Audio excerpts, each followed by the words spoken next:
C'est une présentation qui est détaillée, je ne reviendrai pas forcément sur tous les slides, mais là l'objectif c'est vraiment que vous ayez une vision de ce que nous faisons.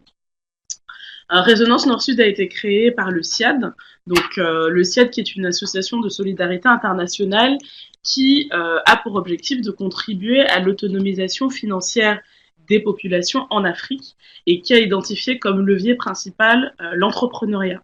Donc, historiquement, les activités du SIAD étaient directement sur le terrain en Afrique, dans des pays notamment comme le Mali, le Sénégal, le Burkina Faso. Et en 2015, le SIAD s'est posé la question, qu'est-ce que nous proposons, quel dispositif proposons-nous aux diasporas africaines qui sont du coup en France et plus particulièrement à Montreuil, donc qui est finalement le lieu géographique où est situé le siège du SIAD et qui est quand même une zone géographique qui se caractérise par sa diversité et la représentativité des différentes personnes de la diaspora. C'est de là qu'est venue l'idée de créer Résonance Nord-Sud, qui se positionne comme un accélérateur de projets qui accompagne donc les entrepreneurs sociaux issus des diasporas africaines. Concrètement, qu'est-ce qu'on fait donc sur un parcours d'accompagnement en 6 mois, on a envie d'accompagner les porteurs de projets d'abord sous l'angle formation. Donc les 3 premiers mois de notre accompagnement reposent sur de la formation. Les porteurs de projets ont à peu près 120 heures de formation, donc c'est assez intensif. L'objectif, c'est de leur apporter des connaissances théoriques. C'est bon, vous m'entendez? On s'en occupe. Parce que je parle, mais personne ne m'entend. Allez-y, continuez.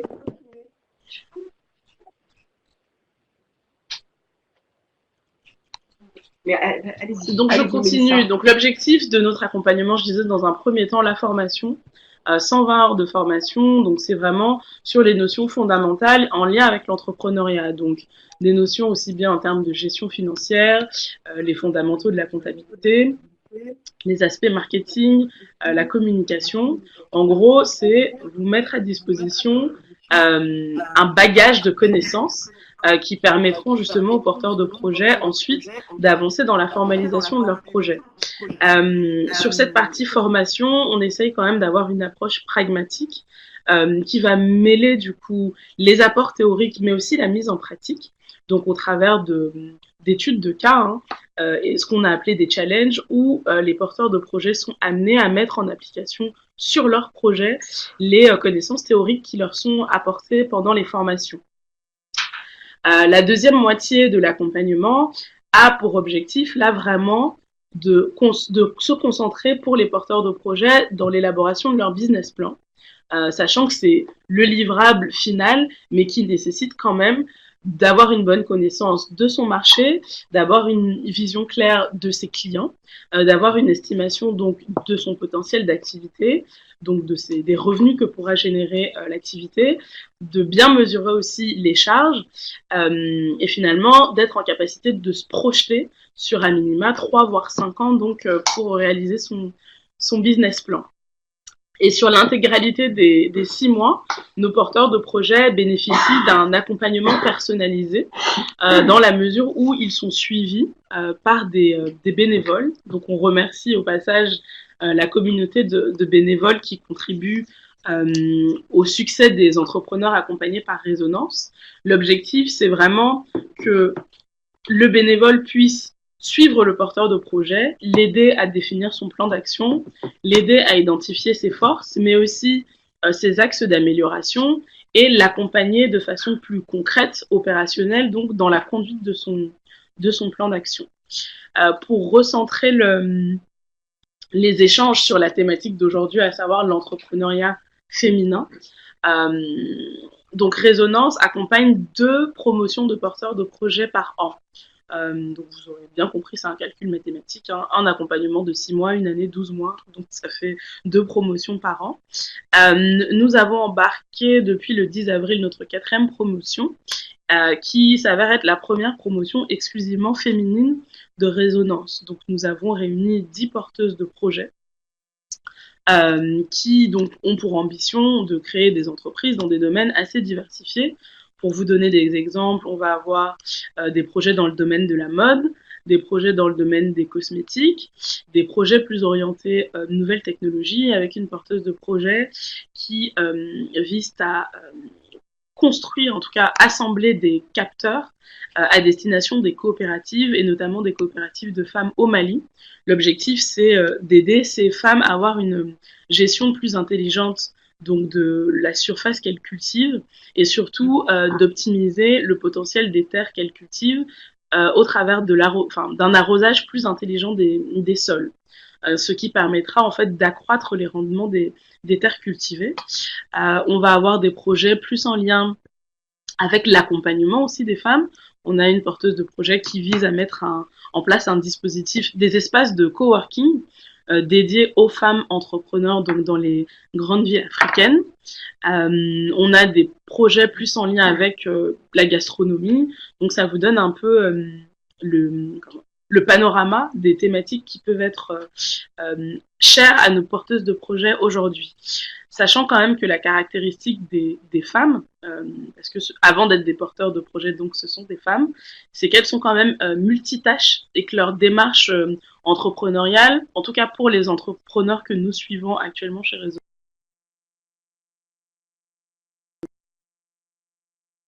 Résonance, s'inscrivent dans un projet de vie plus global.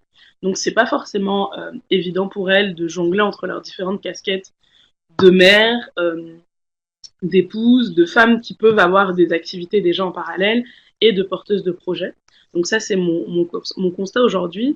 Mais ce sont des femmes qui, au-delà de toute chose, sont très dynamiques et qui ont vraiment envie, au travers de leur création d'entreprise, premièrement, de renforcer leur autonomie et leur indépendance financière. Ça, c'est la première chose. La deuxième chose, et c'est un critère qui est important quand on intègre Résonance Nord-Sud, c'est de valoriser la composante sociale du projet.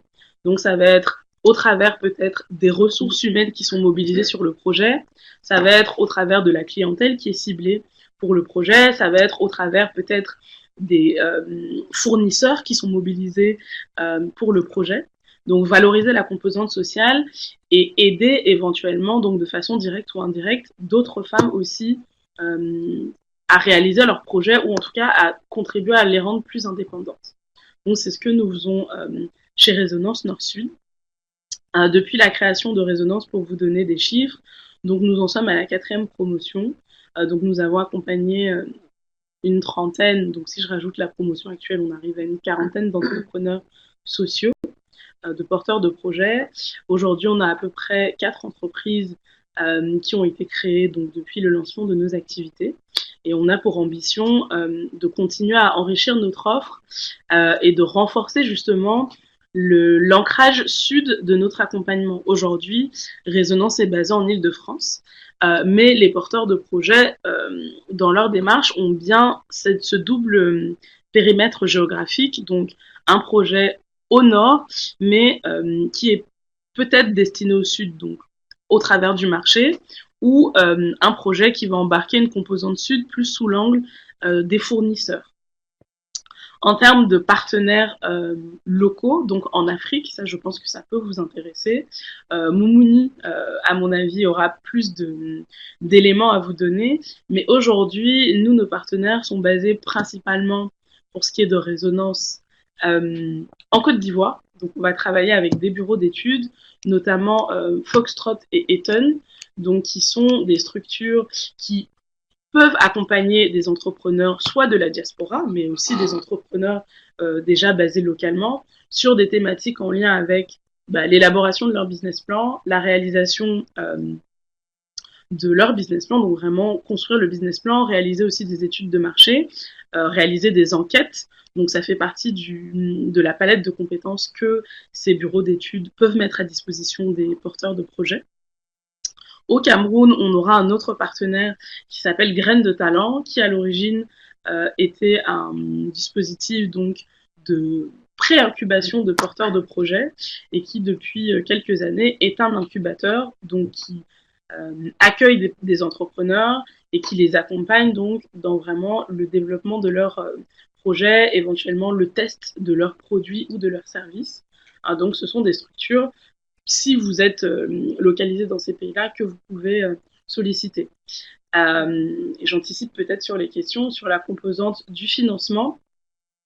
Au niveau de Résonance Nord-Sud, nous accompagnons quand même des porteurs de projets qui sont à un stade très en amont de leur projet. Donc on travaille beaucoup d'abord sur l'idée, les aider à préciser leur idée, les aider à définir un modèle économique qui sera viable par rapport à leur idée.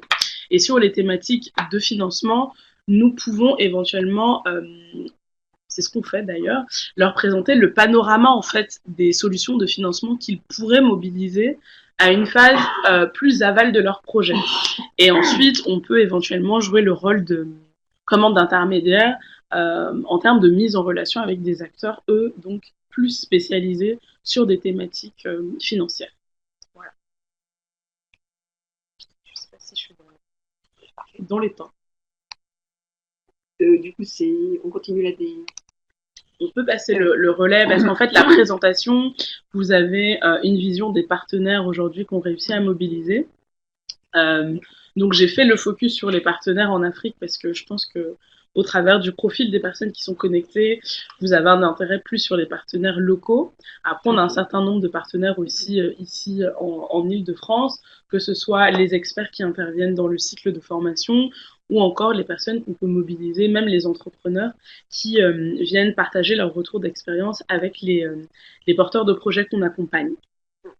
Sur les objectifs du parcours, j'en ai déjà parlé. C'est vraiment travailler l'idée et aider le porteur de projet à construire un discours concis mais impactant, donc qui lui permettra de pitcher son projet.